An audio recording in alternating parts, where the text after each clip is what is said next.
Evening, everybody. Icy here.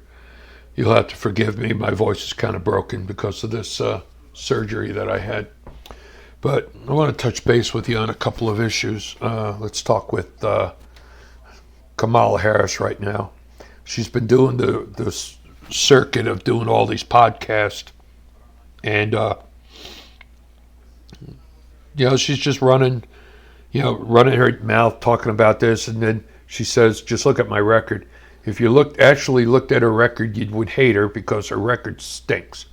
Also, she talks about, and I find this funny, she says that Republicans and Trump only want to help the billionaires and millionaires with their tax breaks.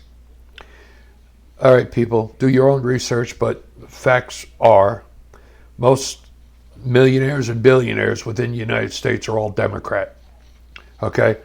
So why would the Democrats say that Trump is going to help them? That's simple, because Trump's not helping them. Democrats are, and they want you to vote Democrat so they could keep their base, going on, because face facts. All these Democrats in Congress and that, they're all millionaires, are pretty close to it.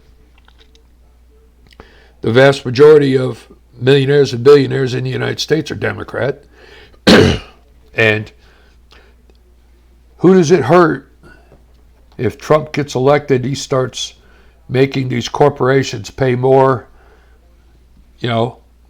because they're stationed overseas or whatever. It's taking money out of their pocket. So, yeah, Democrats are going to say Republicans are the problem, and that's why you need to vote Democrat. So, you got that going. Now, what else is going on in the world other than Hamas again and Iran starting their crap, and everybody's worried about, is a full-scale war going to happen in the Middle East? And the Biden administration is telling the people in Israel, you need to find a peaceful solution to settle the issue. And be quite honest, it ain't going to work. Israel and these people in the Middle East have been fighting each other for over 2,000 years.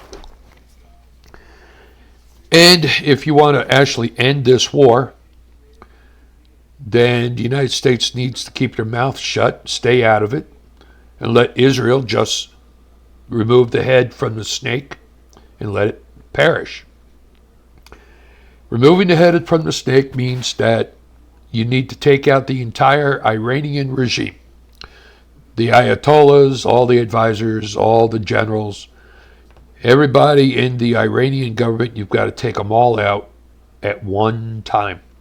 You also need to destroy their nuclear facilities, because you have to make sure that they don't get a nuclear weapon. They are dangerous beyond belief.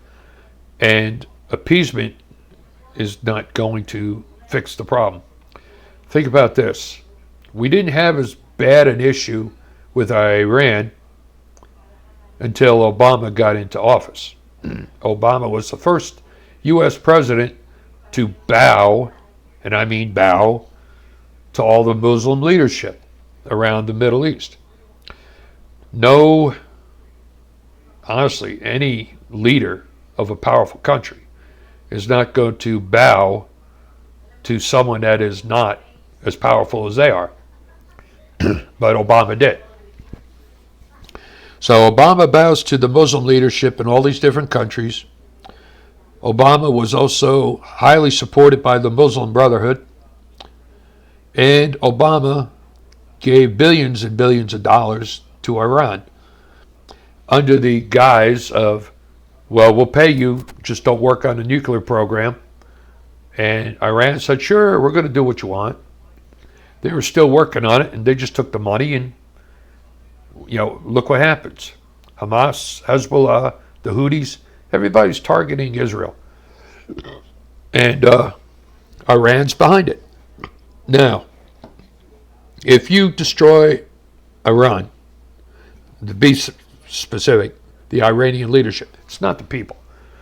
You know, people don't realize that back in the 70s, girls in Iran were wearing mini skirts and go-go boots and no headscarves. And then as soon as the religious leaders took over, that's when they started everybody living under a thumb of a control.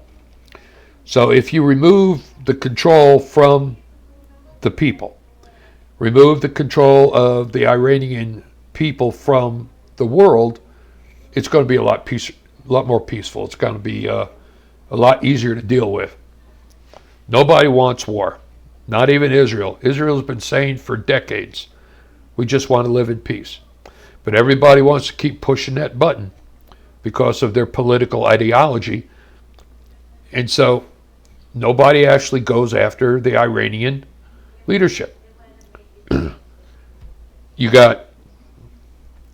They destroyed, Hezbollah. Hamas in Gaza. Now they're going after Hezbollah in Lebanon.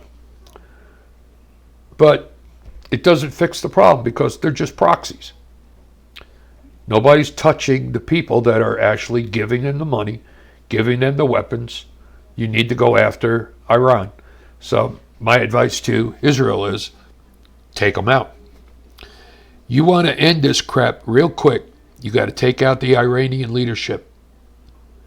From the Ayatollah right on down to the local mayor or whatever they call themselves.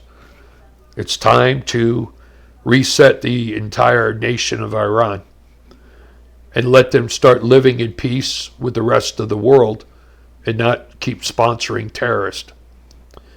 You do that, then the terrorists are going to be afraid to step out of line because they have no one to support them. So you cut off the supply chain, you're going to wither away and die. That's a simple fact of life. I don't care what it is. So this is what my suggestion is. Israel, just wipe them out in Iran. It's time. Now, I suggest, I'm not telling you, I'm just suggesting, that you people really pay attention to what's going on with Kamala Harris and what's his name? Tampon Tim Walz. If they get into office, you can kiss the United States goodbye. Walz is a real Manchurian candidate. He loves China, and everything that China professes, he's in support of. He's also a coward. Bails on his troops that are going into combat because he's afraid of actually having to do the fighting.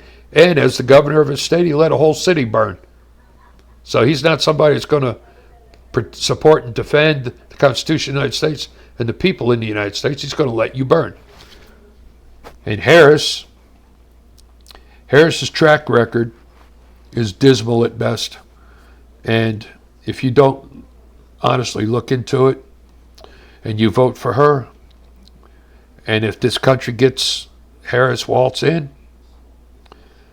you think you're suffering now, you wait. It's going to be much worse. Icy out.